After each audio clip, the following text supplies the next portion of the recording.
Brazil நாட்டின் Amazon மலைக்காடுகளில் வாழும் சதேரே மாவே பழங்குடியின மக்கள் தங்கள் இனத்தின் 13 வயது சிறுவர்களை வீரர்களாக உருவாக்கும் நிகழ்ச்சியாக இந்த புல்லட் அண்ட் க்ளோவ் என்கிற சடங்கை ஏற்பாடு செய்கிறார்கள். புல்லட் எறும்புகள் என்று அழைக்கப்படும் கொடூர எறும்புகளை இயற்கையான முறையில் மயக்கமடையச் செய்து அவற்றை ஒரு பெரிய கையுறையின் மேற்பகுதியில் நூற்றுக்கணக்கில் விட்டு அந்த பகுதியை அடைத்து விடுகின்றனர்.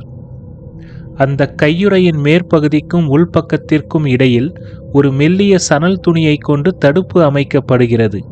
அதாவது அந்த கையுறையின் உள்பக்கத்திற்குள் எவரேனும் கையை நுழைத்தால் அந்த கையுறையின் மேற்பகுதியில் உள்ள அந்த எறும்புகளால் சணல் துணியின் தடுப்பு மூலமாக கொட்ட மட்டுமே முடியும்.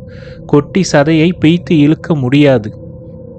புதிய வீரர்களை உருவாக்கும் நிகழ்ச்சியாக இந்த துன்பத்தை தாங்கும் சடங்கினை பின்பற்றுகின்றனர்.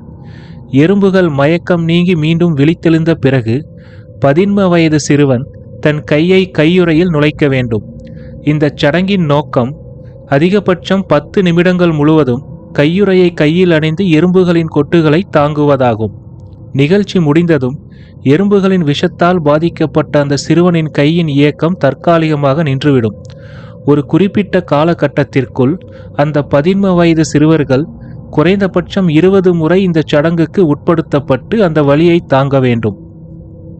புல்லட் அண்ட் க்ளோவ் சடங்கின் போது எறும்பின் கொட்டின் வலியானது ஒரு துப்பாக்கி குண்டு பட்டதைப் போல உணர வைக்குமாம். மேலும் 24 மணி நேரம் வரை இந்த வலி நீடிக்கும் என்று பாதிக்கப்பட்டவர்கள் கூறுகிறார்கள்.